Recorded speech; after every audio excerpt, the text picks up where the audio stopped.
تمام کیا کہ جہاں شک بھی پڑا تو اس کے بھی قریب نہیں گئے۔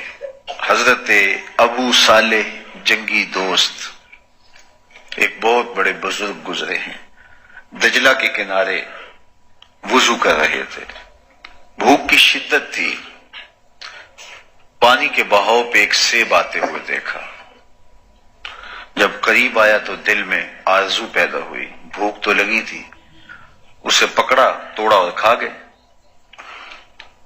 جب سیب کھا چکے تو دل میں خیال آیا یہ تو میرا تھا ہی نہیں، یہ تو پانی میں بہتا ہوا جا رہا تھا، مالے لکتا تھا، میرا تو تھا ہی نہیں، تو میں نے کیوں کھا لیا؟ بہت پریشانی بن گئی، پیٹ میں اتر چکا ہے۔ اب جدھر سے سیب آیا تھا بہتا ہوا، جس سمت سے، اس سمت سفر شروع کر دیا۔ ایک باغ دیکھا جس کی شاخیں جھکی ہوئی ہیں دریا کے اوپر، اور وہ شاخیں سیب سے بھری ہوئی ہیں، سمجھ گئے کہ یہاں سے گرا ہوگا۔ چونکہ یہ دجلہ جو ہے اس کے کنارے بہت زیادہ باغات واقع ہیں، اس کو ام البساتین بھی کہتے ہیں، باغوں کی ماں، دجلۃ الخیر، ام البساتین۔ تو سمجھ گئے، گمان غالب یہ ہوا کہ یہاں سے سیب گرا ہوگا، تو باغ کے مالک کے پاس پہنچے اور کہا کہ غالب گمان کے مطابق آپ کے باغ سے گرا ہوا سیب پانی میں بہتا ہوا جا رہا تھا، میں نے اٹھایا اور کھا لیا، کیا مجھے معافی مل سکتی ہے؟ بڑے حیران ہوئے کہ پانی میں بہتا ہوا سیب لوگ اٹھا کے کھا لیا کرتے ہیں اور پھر اس کے مالک کو کبھی تلاش نہیں کرتے، یہ کون ہے کہ جو اتنا محتاط ہے اور اس کی زندگی ایسے حزم و احتیاط سے گزر رہی؟ یہ تو کوئی گوہر یکتا ہے، یہ کوئی در نایاب ہے۔ دیکھا اور کہا معافی یوں ہی تو نہیں ملے گی؟ تو کہا کہ حضرت بتائیے کیسے ملے گی؟ فرمایا 12 سال تک میرے باغ کی گوڈی کرنی پڑے گی، اس باغ کو پانی دینا پڑے گا۔ کہا اس کے بعد معافی مل جائے گی؟ کہا ایک شرط اور ہوگی، اس کے بعد معافی ہوگی۔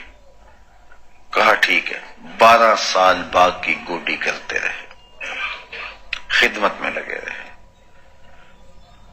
12 سال گزرنے کے بعد ایک دن شیخ عبداللہ صومعی نے، جو باغ کے مالک تھے، کہا ابو صالح سیب توڑ کے لاؤ۔ تو وہ سیب توڑ کے لائے تو وہ کچے تھے۔ کہا تم 12 سال ہو گئے باغ میں کام کرتے ہوئے، تمہیں پتہ نہیں سیب کچے کون سے ہوتے ہیں پکے کون سے؟ کہا حضرت ایک سیب کی سزا کاٹ رہا ہوں، اس دن سے آج تک نظر اٹھا کے بھی نہیں کبھی دیکھا۔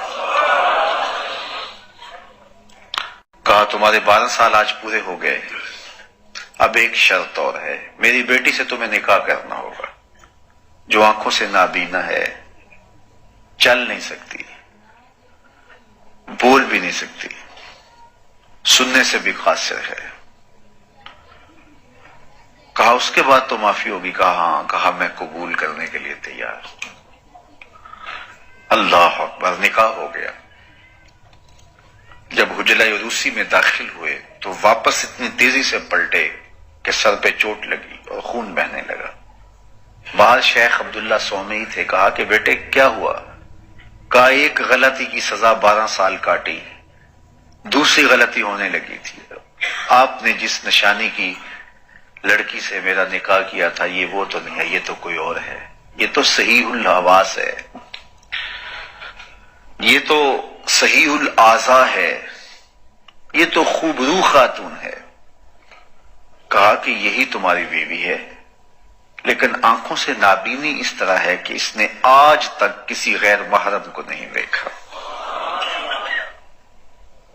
میں نے کہا کہ پاؤں سے چل نہیں سکتی، تو اس کا مطلب یہ ہے کہ آج تک وہاں چل کر نہیں گئی جہاں میرا رب اسے دیکھنا نہیں چاہتا۔ یہ گونگی اس طرح ہے کہ آج تک اس نے غیر محرم سے کلام نہیں کیا۔ یہ بہری اس طرح ہے کہ غیر محرم کی آواز نہیں سنی۔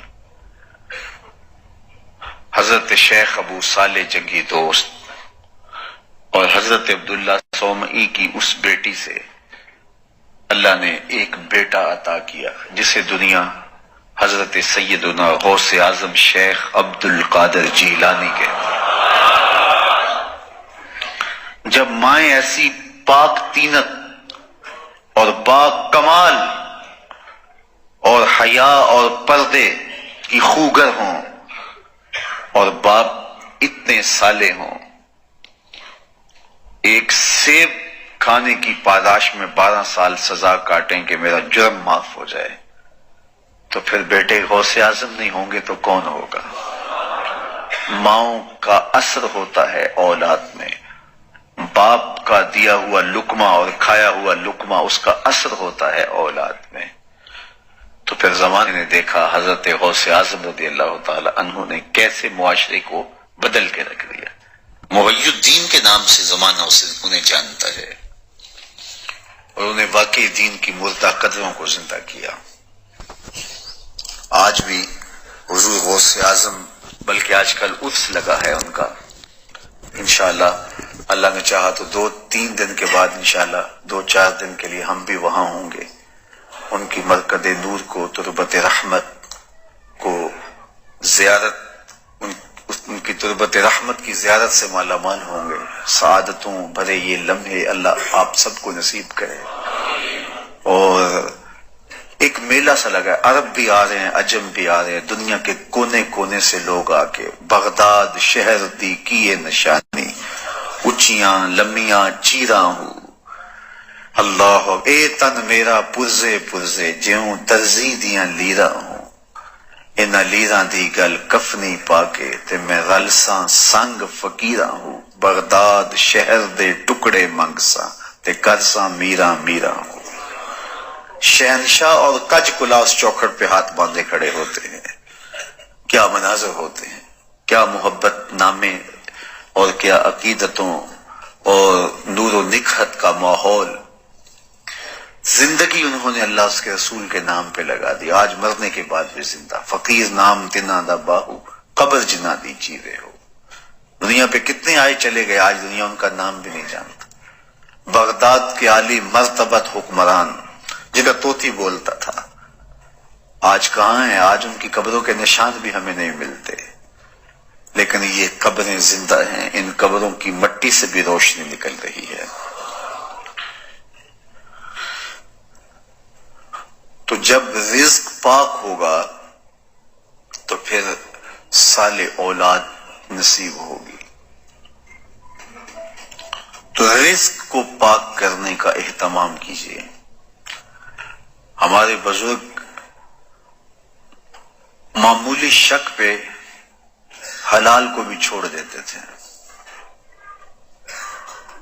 اور اصول یہ ہے جو میرے حضور نے بیان فرمایا، ان الحلال بین و ان الحرام بین. حلال بھی واضح ہے اور حرام بھی واضح ہے. یہ حلال ہے، یہ حرام ہے.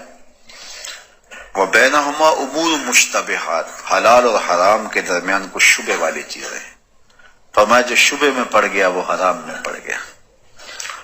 تو اپنے آپ کو حرام سے بچائیں. قرب قیامت کے فتنوں سے یہ ایک فتنہ بیان کیا گیا کہ لوگ مال کمانے میں لگ جائیں گے اور یہ نہیں سوچیں گے امن الحلال امن الحرام، کہ یہ جو ہم کما رہے ہیں یہ حلال سے ہے یا یہ حرام سے ہے. حرام اور حلال کی تمیز اٹھ جائے گی. لوگوں کا مطمع نظر، لوگوں کا مقصود کسب، کاروبار کا جو ہے وہ مدعا یہ ہوگا کہ ہم نے رزق اکٹھا کرنا ہے، ہم نے دولت جمع کرنی ہے. دولت کو جمع کرنے کی ہوس اور خواہش اور آرزو سے یہ امتیاز اٹھ جائے گا کہ یہ جو ہم کما رہے ہیں یہ حلال کا ہے یا یہ حرام کا ہے. پیسے آنے چاہیے، مال آنا چاہیے، چاہے حلال ہو چاہے حرام ہو. لوگوں کی غرض یہ ہو جائے گی. جب غرض یہ بن جائے گی کہ ہمیں مال ملنا چاہیے تو پھر نتیجہ کیا ہوگا؟ پھر نتیجہ یہی ہوگا کہ برکت اٹھ جائے گی. دیکھیے کثرت اور چیز ہوتی ہے، برکت اور چیز ہوتی ہے. رزق کی کثرت یہ کوئی چیز نہیں ہے، رزق کی برکت بڑی چیز ہے. تو اللہ سے رزق مبارک طلب کیا کرو. اللہ دے، بہت زیادہ دے، لیکن برکت والا دے. برکت والا تھوڑا بھی کافی ہوتا ہے، اور جس میں برکت نہ ہو وہ زیادہ بھی تھوڑا ہوتا ہے. تو کثرت کچھ نہیں ہے، برکت سب کچھ ہے.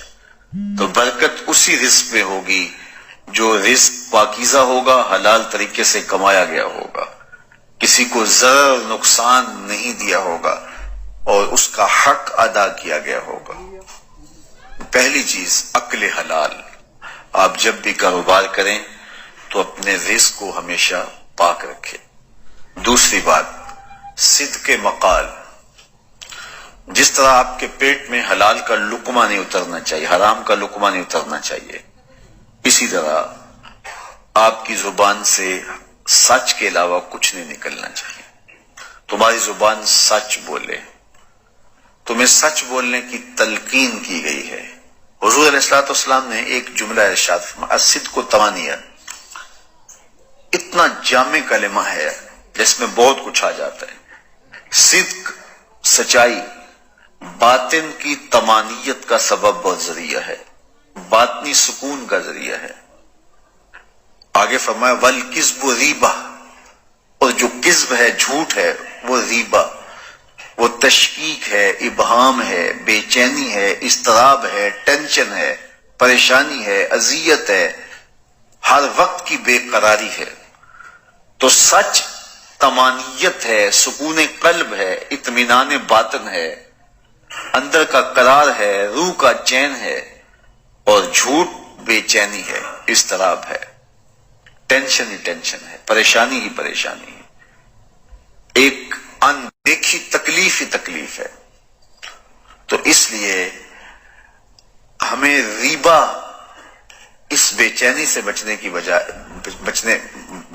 کی کوشش کرنی چاہیے، اور طمانیت کا نور جو زندگی کا حقیقی اجالا ہے اس کو حاصل کرنے کے لیے ہمیں اپنی زبان کو ہمیشہ سچ سے ہی آشنا کرنا ہوگا. ہمارا رویہ اتنا خوبصورت ہو کہ لوگوں کو یقین ہو کہ یہ بندہ سچ کے علاوہ نہیں بولتا. حضور علیہ الصلوۃ والسلام سے پوچھا گیا کہ مومن بزدل ہو سکتا ہے؟ فرمایا نہیں، مومن بہادر ہوتا ہے، لیکن ہو سکتا ہے اس سے کبھی بزدلی بھی صادر ہو جائے. پھر پوچھا گیا کہ مومن بخیل ہو سکتا ہے؟ کہا نہیں، مومن سخی ہوتا ہے، لیکن ہو سکتا ہے کبھی اس سے بخل بھی صادر ہو جائے. تیسرا سوال کیا گیا، کیا مومن جھوٹا ہو سکتا ہے؟ فرمایا جھوٹا نہیں ہو سکتا. یہ پکی بات ہے، مومن جھوٹا نہیں ہو سکتا. ایک حدیث پاک میں آتا ہے جب کوئی شخص جھوٹ بولتا ہے تو اس کے منہ سے بدبو نکلتی ہے، جس کو عام لوگ تو نہیں سونگھ سکتے، لیکن اللہ کے رحمت کے فرشتے سونگھتے ہیں، اور وہ 1 میل دور ہٹ جاتے ہیں. اگر وہ دوبارہ جھوٹ بولتا ہے تو پھر اس کے منہ سے بدبو نکلتی ہے، 1 میل اور پیچھے ہٹ جاتا ہے. اور ہم اگر جھوٹ بولتے رہیں تو رحمت کے فرشتے ہم سے پیچھے ہٹتے رہتے ہیں. پھر اندازہ کرو کہ فرشتے کہاں تک جا چکے ہیں اگر ہماری زندگی جھوٹ سے بھری ہوئی ہے. تو جب ہماری اطراف میں رحمت کے فرشتے نہیں ہوں گے تو ہم ہر وقت بے چین رہیں گے جھوٹ کی وجہ سے. اور جب ہم رحمت کے فرشتوں کے جرمٹ میں رہیں گے تو ہم قرار، سکون اور طمانیت میں رہیں گے. میں اور آپ ہر وقت کہتے ہیں کہ ہماری پریشانی کا سبب یہ ہے. وہ سبب ہوں گے جو ہم سمجھتے ہیں، لیکن ہماری پریشانیوں کا بہت بڑا سبب ہمارا جھوٹ بولنا ہے. قرار قلب کا نصیب نہ ہونا، طمانیت باطن کا نہ ملنا، ہر وقت ٹینشن ہی رہنا، پریشانیاں ہی رہنا، اذیتوں میں مبتلا رہنا، بے چین رہنا، بے قرار رہنا، دکھوں میں مبتلا رہنا، حالات کی تلخیاں سنگینیاں کبھی دور ہی نہ ہوں. اس کا سبب یہ ہے کہ ہماری زندگی میں جھوٹ ہے. اور اگر ہماری زندگی میں سچ ہے تو ہمیں قرار باطن کیوں نصیب نہیں ہوگا؟ یہ میرے حضور نے کہا ہے صدق و طمانیہ. صدق طمانیت قلب کا سبب ہے، قرار جاں کا سبب ہے، باطن کے اجالے ہیں، اندر کی روشنیاں، یہ تمہیں قرار دے گا. تو اس لیے ہمیں اپنی زندگی میں ہمیشہ سچ ہی بولنا چاہیے. آئیے اس کہانی کو بھی اسی انداز میں دیکھتے ہیں، اپنے اسلاف اور اپنے بزرگوں کی زندگیوں کو ٹٹولتے ہیں. حضرت غوث اعظم شیخ عبد القادر جیلانی علیہ رحمہ و رضوان، آپ سفر پہ جاتے ہیں تو ڈاکو پڑتے ہیں، سب کی تلاشی ہوتی ہے، آپ چونکہ کم عمر تھے تو سرسری سی تلاشی لے کے آگے آپ کو بھیجنے لگتا ہے ڈاکو، تو ساتھ ہی پوچھتا تمہارے پاس کچھ نہیں؟ کہا نہیں میرے پاس 40 درہم ہے۔ تو وہ رک گیا، کہاں ہے؟ کہاں یہ آستین میں سیے ہوئے۔ تلاشی لی تو واقعی 40 درہم تھے، اپنے سردار کے پاس لے کے جاتا ہے۔ یہ بڑا عجیب سا بچہ ہے، لوگ ڈاکوؤں سے مال چھپاتے ہیں اور اس نے مجھے بتایا ہے۔ تو وہ بھی حیرت زدہ ہو کے پوچھتا ہے یہ کیا کہانی ہے؟ لوگ تو ڈاکوؤں سے مال چھپاتے ہیں اور تمہاری تلاشی ہو گئی تھی، تمہیں آگے بھیجتے بھیجتے اس نے بس پوچھ لیا تمہارے پاس بھی کچھ ہے، تو تم نے بتا دیا 40 درہم میں، تم خاموش رہتے یا کہتے نہیں میرے پاس کچھ نہیں ہے؟ کہا میری ماں نے رخصت ہوتے ہوئے میری آستین میں یہ 40 درہم سیے تھے اور ساتھ وصیت کی تھی بیٹا زندگی میں کبھی جھوٹ نہیں بولنا۔ میں ماں کے عہد پہ کھڑا ہوں، ماں نے مجھ سے عہد لیا تھا، اس عہد پہ کھڑا ہوں۔ اللہ اکبر۔ اب وہ ڈاکوؤں کا سردار سجدے میں سر رکھ دیتا ہے، مالک یہ بچہ ہو کہ تیرے عہد، تیری اپنی ماں کے عہد پہ کھڑا ہے اور میں تیرے عہد پہ کھڑا نہیں ہو رہا۔ حضرت غوث اعظم کے ہاتھ پہ سب سے پہلے توبہ کرنے والے یہ ڈاکو لوگ تھے۔ جب آپ سچ بولتے ہیں تو اللہ اس سچ کی برکت سے نور دلوں میں پیدا کرتا ہے۔ مجھے یہ بتائیے حضرت غوث اعظم رضی اللہ تعالیٰ عنہ نے سچ بولا، اور سچ کیا بولا کہ میری آستین کے اندر چند درہم ہے۔ اس کی برکت یہ ہوئی کہ مدتوں سے لوگوں کا مال لوٹنے والے راہزن، ڈاکو، چور، لٹیرے، ان کے سینے میں ایمان کا چراغاں ہو گیا، توبہ کا نور آ گیا۔ یار وہ سچ بولیں تو دوسروں کے سینوں کے اندر چراغ علم روشن ہوتا ہے، نور رحمت آتا ہے، ایمان کا، ہدایت کا نور پیدا ہو جاتا ہے۔ تو جو سچ بول رہا ہے اس کے اپنے سینے میں کتنا نور پیدا ہوتا ہے۔ یہ تو ان کی برکت سے دوسروں کے سینے میں نور پیدا ہوا، ان کے سچ کی برکت سے ایسا نور پھیلا کہ جو اطراف میں کھڑے تھے وہ بھی محروم نہ رہے۔ تو جو خود سچ بولنے والا ہے اس کے اپنے اندر کتنا چراغاں ہوا ہوگا۔ تو جب آپ سچ بولتے ہیں تو آپ کی بات دلوں میں اترتی ہے، آپ کی بات روحوں میں اثر کرتی ہے۔ آپ جانتے ہیں میرے اور آپ کے آقا مولا لوگوں کو تبلیغ بعد میں کرنا شروع کی، صادق اور امین حضور کو پہلے لوگ کہتے تھے۔ جب لوگوں نے صادق اور امین کہہ دیا تو پھر آپ نے لوگوں سے بات کی، اور پھر جب کوہ صفا پہ چڑھ کے کہا اگر میں کہوں کہ پہاڑ کی دوسری جانب سے ایک لشکر آ رہا ہے جو تمہیں کچل دے گا تو مان لو گے؟ تو انہوں نے کیا کہا تھا؟ نظر نہ بھی آیا تو کہیں گے ہم اندھے ہیں تم سچے ہو۔ اتنا یقین ہے، اتنا یقین ہے۔ اللہ اکبر۔ تو صاحب اپنی زندگی میں سچ شامل کیجئے، اپنے شب و روز کے اندر سچ شامل کیجئے۔ تم بولو تو کسی کو گمان بھی نہ ہو کہ یہ جھوٹ بول رہا ہے، لوگوں کو یقین اور اذعان ہو کہ یہ سچ کے علاوہ نہیں بولتا، اور پھر دیکھنا کہ تمہیں اس کی برکتیں کتنی نصیب ہوتی ہیں اور ان کو اس کی برکتیں کتنی نصیب ہوتی ہیں۔ اور ایک بات اور کروں گا، جب لوگوں کا تمہارے اوپر اعتبار قائم ہو جائے اور لوگ یہ سمجھیں کہ یہ بندہ سچ کے علاوہ نہیں بولتا، تو پھر کتنی زیادتی ہوتی ہے کہ تم جھوٹ بولو۔ جب لوگوں کو یہ یقین ہو جائے کہ یہ بندہ بولتا ہی سچ ہے، یہ جھوٹ نہیں بولتا، تو لوگوں کو جب مختلف ذرائع سے یا کسی وجہ سے یہ یقین پیدا ہو جاتا ہے اور تم جھوٹ بولو، لوگ اس کو سچ سمجھ رہے ہوں، تو یہ کتنا برا عمل ہوتا ہے کہ تم لوگوں کے اعتماد کو ٹھیس پہنچا رہے ہو، تم لوگوں کا بھرم توڑ رہے ہو، تم لوگوں کے بھروسے سے کھیل رہے ہو۔ جب لوگوں کا تمہارے بارے یہ ذہن بن گیا کہ یہ مولوی صاحب، یہ پیر صاحب، یہ ممبر و محراب کے مسند نشین، یہ مسند تدریس پہ